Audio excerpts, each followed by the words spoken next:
오늘 우리에게 주시는 하나님의 말씀은 누가복음 18장 15절에서 30절까지 말씀을 우리 한 절씩 교독하겠습니다. 누가복음 18장 15절에서 30절 말씀입니다. 사람들이 아기들까지 예수께로 데려와서 쓰다듬어 주시기를 바랐다. 제자들이 보고서 그들을 꾸짖었다. 그러자 예수께서 아기들을 가까이에 부르시고 말씀하셨다. 어린이들이 내게로 오는 것을 허락하고 막지 말아라. 하나님의 나라는 이런 사람의 것이다.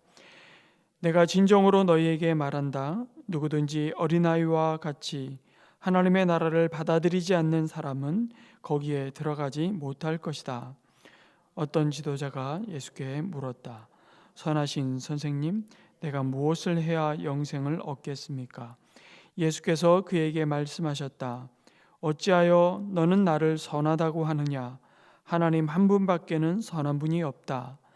너는 계명을 알고 있을 것이다. 간음하지 말아라, 살인하지 말아라, 도둑질하지 말아라, 거짓으로 증거하지 말아라, 내 부모를 공경하여라 하지 않았느냐? 그가 말하였다. 나는 이런 모든 것은 어려서부터 다 지켰습니다.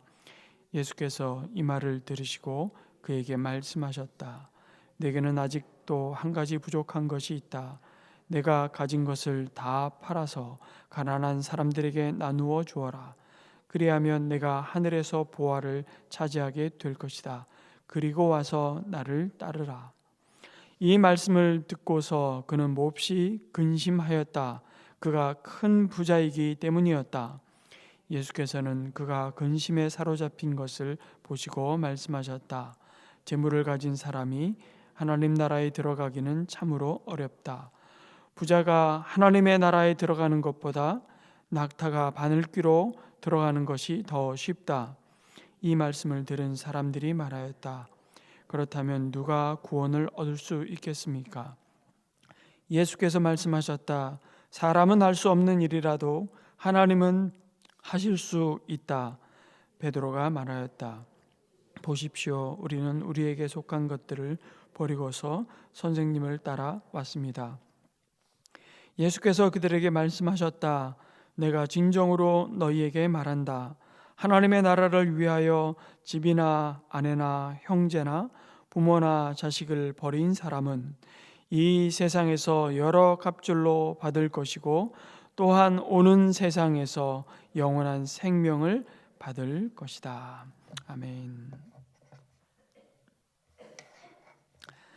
오늘 말씀해 보니까 주님이 제자들에게 어린이들이 내게 오는 것을 허락하고 막지 말라고 가르치십니다.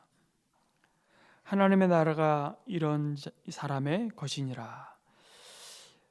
제자들은 아이들을 보면서 이렇게 얘기했을 겁니다. 얼른 애들은 데리고 가라고.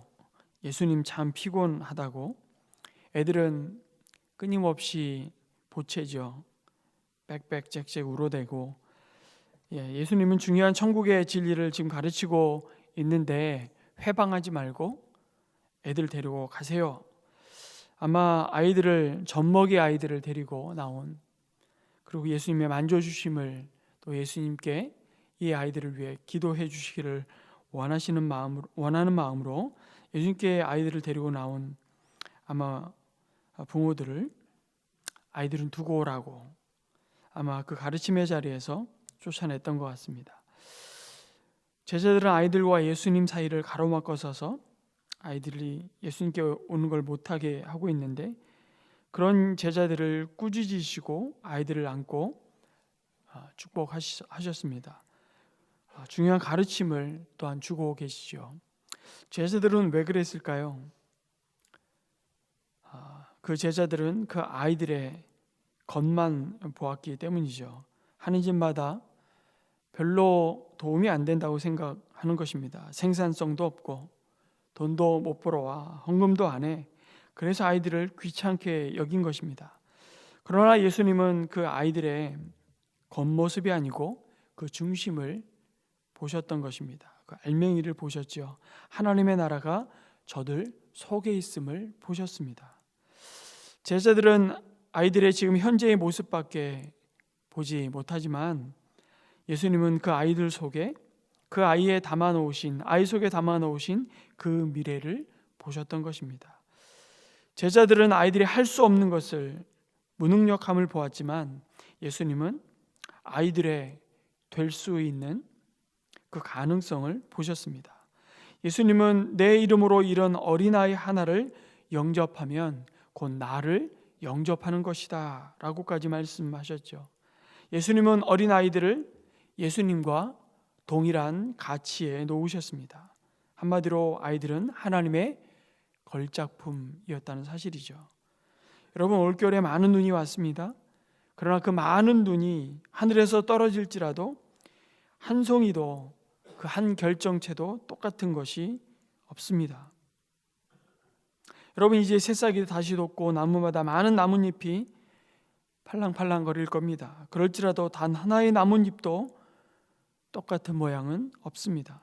이 땅에 수많은 사람이 살고 있지만 같은 아이는 아담 이후로 단 한 아이도 없습니다. 그게 작품이죠. 세상에 단 하나밖에 없는 존재로서의 가치. 이 말씀은 그 아이를 만드실 때 그 아이가 이루어야 할 하나님의 계획이 있다는 사실을 우리에게 말씀해 주십니다. 그래서 부모님들이 짓는 가장 무서운 죄는 그 소중한 그 존재를 일반적인 자식으로 만드는 데 있습니다. 어떻게 해요? 그 특별한 자녀를 평범한 자식으로 깎아내리는 데 있죠. 마치 큰 키는 잘라내고 작은 키는 잡아당기듯이 우리 아이를 이웃집의 기준에 맞추고 내 옆집 아줌마의 기준에 맞추어 키우는 것은 한마디로 작품 모독이라고 말할 수 있습니다. 하나님의 계획이 그 안에 있음을 잊어버렸기 때문이죠. 예수님은 축복해 주시기를 원하며 데리고 나오는 젖먹이 아이가 어떤 면에서는 바로 작은 예수라고 제자들에게 말씀하는 겁니다. 그 아이들 때문에 변화되어야 할 세상, 아니 뒤집어야 할 세상이 있기에 하나님이 보내주신 것이죠. 어둡고 절망하며 아픈 우리의 현실을 변화시키고 우리에게 없는 세상을 창조할 기회가 우리 아이들 속에 있는 것입니다. 그런 점에서 아이들은 참 무서운 세력이라고 할 수 있습니다. 조용하게 이 세상에 들어오지만 확실하게 뿌리를 내리고 확고하게 자신의 입지를 굳혀 나가지요. 얼마 후에는 여러분의 자리도 소유도 우리가 가지고 있는 내 것이라고 생각했던 모든 것, 정치, 경제, 사회, 문화, 교육, 국방, 이 모든 것이 이 아이들의 손에 넘어가게 될 것입니다. 이 세상에서 가장 큰 그런 점에서 선교지는 가장 많은 인구를 갖고 있는 중국이 아닙니다. 이 세상에서 가장 큰 선교지는 바로 저와 여러분 앞에 있는 그 아이들이죠. 그런데 이 아이들은 잠재력이 충만한 작품 보석이지만 어떤 면에서는 지금은 사용할 수 없는 보석, 원광석이라고도 할 수 있겠죠. 한없이 깎여져야 하고 다듬어져야 하고 가공되어야 할 보석, 원석입니다. 이들을 낭비하지 않으려면 이들의 보배로움을 그래서 드러내 보여줄 수 있는, 키워줄 손길이 필요한 것이죠. 그것이 무엇일까요? 여러분이 과외 공부 많이 시키고 다른 아이보다 3년, 6년, 심지어 유치원을 보내면서부터 선행학습을 하며 키우는 것일까요? 아닙니다. 여러분 한 손으로 예수님의 손을 붙잡고 나머지 한 손으로 여러분의 멘티, 자녀, 손주들의 손을 붙잡아 예수님의 손과 그들의 손을 마주 잡게 하는 것이죠. 두 가지 일이 필요한 것입니다. 예수님을 나의 구주와 주님으로, 아니 그들의 주님으로 모시게 하는 일을 해야 하는 것이죠. 그런 의미에서 부모님은 누가 뭐라 그래도 제사장입니다. 더 쉬운 말로 중매쟁이가 되어야 하는 것이죠. 두 번째로 말씀에 깊이 뿌리 내리도록 해야 하는 것입니다. 그런 의미에서 부모님들은 목발이라고 비유할 수 있습니다. 여러분, 목발은 다친 다리가 힘을 얻을 때까지만 필요합니다. 늙어 죽을 때까지 목발 짚고 사는 인생을 만들면 안 되는 것이죠. 정말 자녀들이 소중하십니까? 정말 소중하나요? 그들이 행복하기를 원하십니까? 비밀을 하나 공개하자면 우리 양성 목사님이 그런 표현 하시더라고요. 소천할 준비를 어른들은 하시라고. 내가 이 세상을 떠난 다음에 내 자녀가, 내 손주가 예수님 손 붙잡고 이 거친 세상을 예수님 안에서 예수님과 함께 예수님을 통해 승리하는 확실한 믿음을 물려주는 것이 저와 여러분이 물려줄 그 어떤 유산보다 가장 소중한 유산이라고. 아이들의 그 보배로움을 키워줄 손이 필요합니다. 그 손과 발이 바로 부모의 자리라고 우리에게 가르치고 있죠. 이번에 목자 수련회를 하면서 우리 목자님들에게 설문조사를 했는데 목장에서 올리브 블레싱을 하는 목장은 38%밖에 안 되었습니다. 62% 목장에서 여전히 올리브 블레싱을 안 하고 있고, 올리브 블레싱 플러스를 시작하면서 이제 그 목장의 부모님들이 돌아가면서 우리 자녀들을 말씀으로 가르치고 그들과 함께 놀이하며 협동학습을 하는 이 올리브 블레싱은 더 말할 것도 없겠죠. 참으로 안타까운 생각이 들었습니다. 여러분, 우리에게 아이들이 보배라고, 그들은 특별한 정말 하나님의 지으신 걸작품이라고 말을 했는데, 여러분, 그 보배는 어떤 의미에서는 보고 배운다의 약자입니다. 우리는 아이들을 보고 사실은 배워야 하는 것이죠. 예수님이 말씀하셨습니다. 내가 진정으로 너희에게 말한다. 누구든지 어린아이와 같이 하나님의 나라를 받아들이지 않는 사람은 거기에 들어가지 못할 것이다. 굉장히 충격적인 말씀이죠. 우리는 아이들이 무식하고 무능하고 아무것도 하지 못한다고 생각할지 모르겠습니다.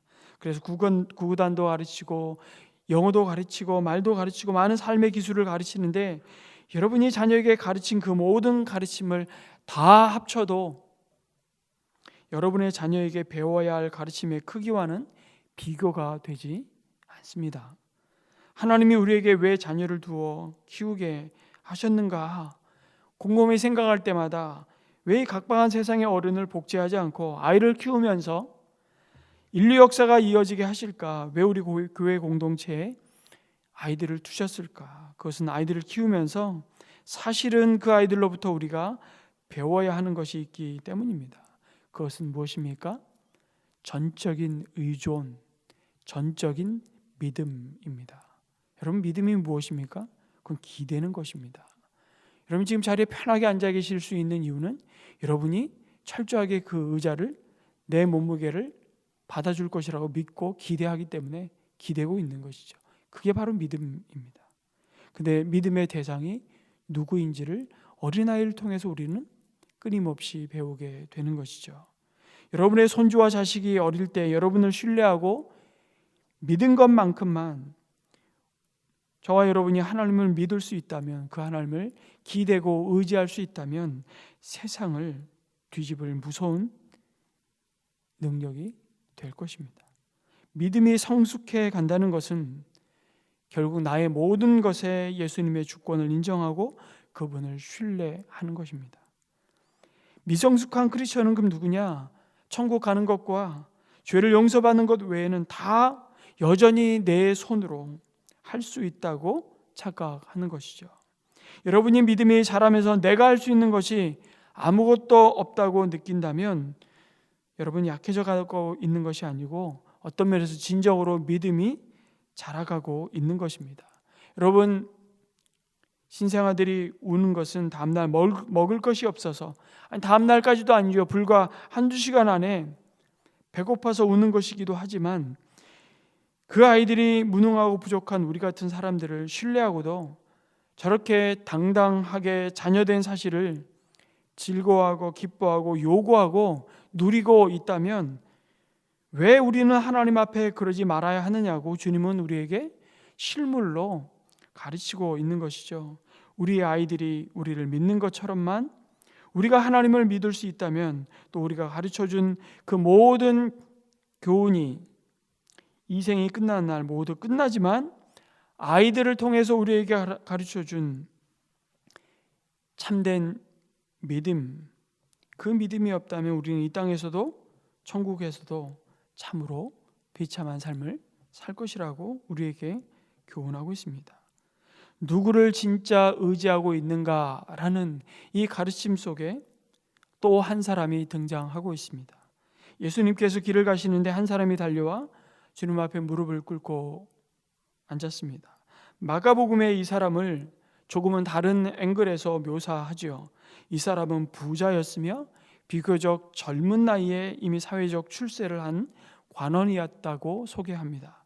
그가 예수님께 물었습니다. 선한 선생님이요, 내가 무엇을 하여야 영생을 얻겠습니까? 어떻게 해야 하나님 나라에 들어갈 수 있습니까? 라고 묻고 있었습니다. 무엇을 해야, 어떤 행위를 해야 하나님 나라에 들어갈 수 있다고 생각한 것이죠. 그리고 예수님은 그 부자 청년이 듣고 싶어하는 것이 아니라 그가 꼭 들어야 할 것을 말씀하셨습니다. 그 청년은 자신의 수집 목록에 어쩌면 또 다른 소유물을 자신의 노력으로 자신의 힘과 지혜로 채워넣고 싶었던 것인지 모르겠습니다. 그것이 바로 영생이라고 불리는 유산이었습니다. 그는 하나님 나라를 소유하고 싶어 했지만 그는 아직 하나님 나라가 자신을 소유하도록 할 준비가 되어 있지 않다는 사실이 오늘 말씀에 드러납니다. 이 부자 청년 사건은 앞서 예수님께서 어린 아이들을 축복하신 사건과 아주 뚜렷하게 대조가 되죠. 어린 아이들은 믿음과 신뢰의 본보기였습니다. 그들은 영생을 얻기 위해 아무것도 할 수 없지만 단순한 믿음으로 인해 하나님 나라에 들어갑니다. 그러나 부자 청년은 자신이 한 일을 근거로 영생을 얻을 수 있다고 착각했습니다. 결국 자신이 그것을 얻을 수 없다는 사실만 확인하고 만 것이죠. 예수님은 대답합니다. 내가 어찌하여 나를 선하다 일컫느냐? 하나님 한 분 외에는 선한 이가 없느니라. 예수님은 부자 청년이 자기를 부른 호칭부터 딴지를 것입니다. 그리고 대답은 약간 생뚱맞은 것처럼 보이죠. 그러나 예수님은 자기를 찾아온 부자 청년의 중심과 동기를 정확히 꿰뚫어 보고 있음을 알 수 있습니다. 하나님 한 분만이 선한데 그는 자기 앞에 서 있는 또 다른 선한 분을 찾아 자신도 선함을 확인받고 싶었던 그 마음을, 어쩌면 자기 스스로 의로워질 수 있다는 감추어진 심각한 교만을 주님은 드러내셨던 것입니다. 그것은 바로 자기 의입니다. 무서운 종교심이죠. 이 사람에게 있어 영원한 생명, 하나님의 나라, 구원은 종교적인 사다리를 타고 올라가 맨 꼭대기에 있는 것을 쟁취하는 것입니다. 그래서 내가 무엇을 더 해야, 다시 말해 무슨 선한 일을 더 해야 하나님 나라에 들어갈 수 있습니까? 라고 질문한 것입니다. 그것이 어떻게 나타납니까? 예수님이 지적한 10계명 그 가운데서 이웃과의 관계에서 지켜져야 할 계명들에 대해 자신이 어려서부터 다 지켰다는 말로 표현되고 있는 겁니다. 그러나 그는 영생이란 얻는 것이 아니라 단지 받아들이는 것임을 이해하지 못했습니다. 그는 아마 바리새인들이 만들어 놓은 모든 율법도 다 지켰을 겁니다. 613조항에 이르는 미tzvat이라는 그 행위 하나하나를 다 지켰을 겁니다. 그러나 예수님은 사랑으로 청년의 자부심을 깨뜨리셨습니다. 그리고 청년의 질문에 도전적인 답을 하시죠. 내가 가지고 있는 것을 다 팔아 가난한 자들에게 주라. 젊은 부자 관원이 전혀 예상하지 못한 말씀이었습니다.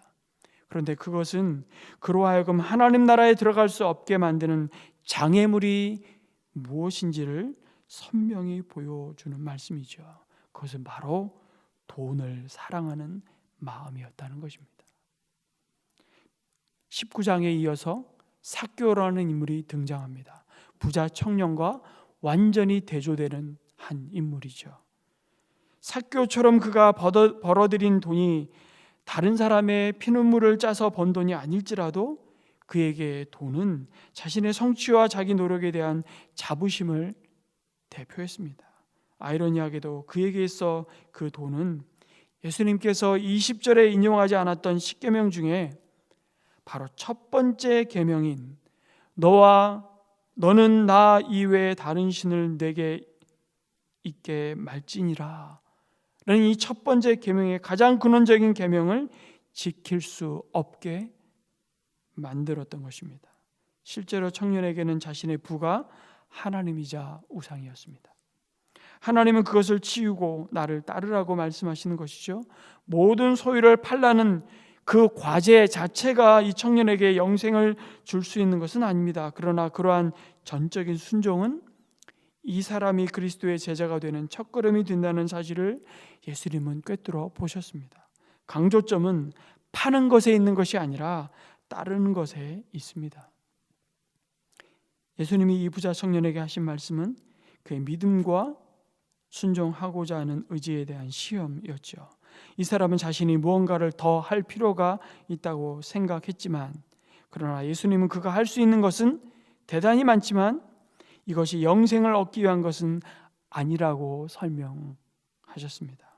오히려 그는 자신의 부에 대한 태도를 수정해야 한 것이죠. 어린아이처럼 하나님 나라를 받아들이는 데 방해가 되는 것은 치워야 한다는 것이었습니다.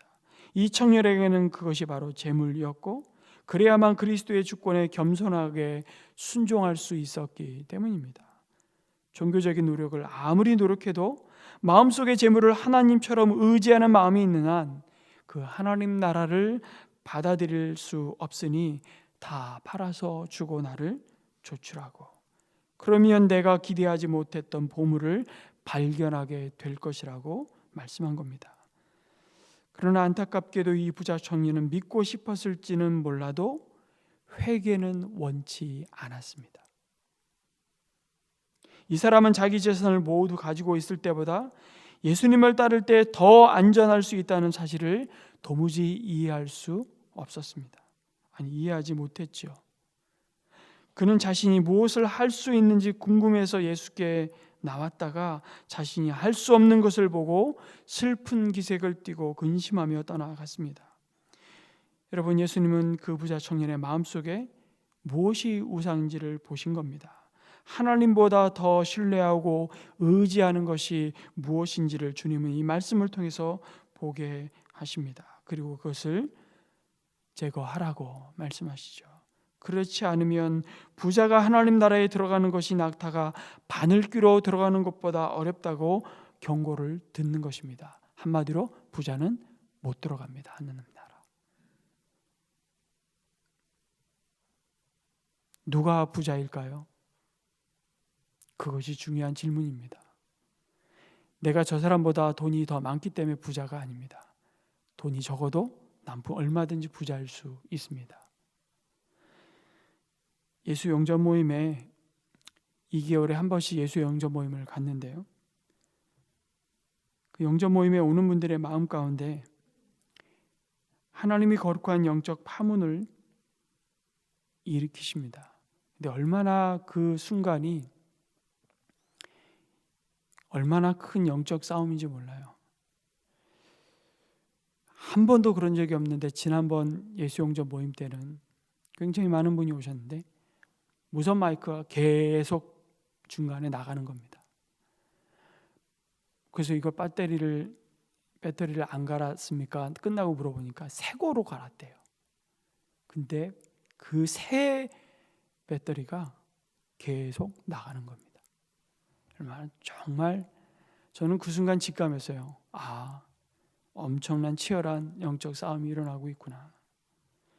여러분, 그들 초대받고 오신 분들 마음 가운데 정말 깊은 파문이 지금 일어나고 있는 것이죠. 그리고 그들에게 2000년 전 부자 청년에게 요구하셨던 것처럼 믿음과 돌이킴, 회개의 결단을 촉구하십니다. 아프지만 유쾌하지 않지만 예수님이 이 청년을 사랑하는 마음으로 하지만 가장 진심 어린 조언을 하셨던 것처럼 예수 영접 모임에 초대되어 오시는 분들에게 하나님의 진리가 가감없이 증거되기를 간절히 소원하는 것입니다. 기도를 부탁드립니다.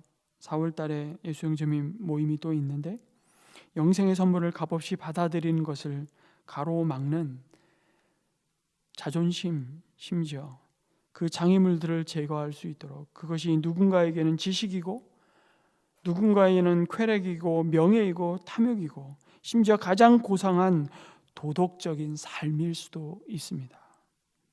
그러나 그것이 예수 그리스도의 이름 외에는 우리에게 오직 구원 얻을 다른 이름을 주신 바 없다고 말씀하시는 하나님의 초대하는 그 초대를 외면하는 걸림돌이라고 말씀하실 때 그들의 마음을 주님께 돌이킬 수 있도록 기도해 주시면 참 좋겠습니다.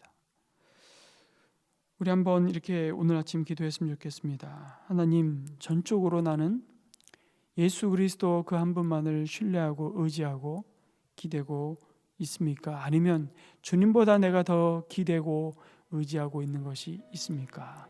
그것을 내려 놓으라고 말씀하십니다. 어린아이와 같이.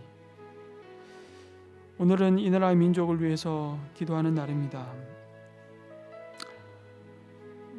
역경을 극복하고 놀라운 역사의 발전을 이루어온 한민족이 최근에 한국 사회에 닥친 혼란을 잘 이겨낼 수 있도록 다시 한번 도약하는 은혜를 허락해 주시기를 기도하면서 우리 국민들의 마음이 부드러워지게 하여 주시고 다른 의견을 가진 이들을 향해 너그럽고 여유로운 마음을 회복하게 하여 주시기를 기도했으면 좋겠습니다. 개인과 가정, 사회와 국가 전 영역에 이르기까지 이 분열을 극복하며 한국 사회가 모든 어려움을 뚫고 다시 일어서는 날이 오기를, 특별히 이를 위해 한국교회가 올바른 역할을 감당할 수 있게 기도해 주시면 좋겠습니다.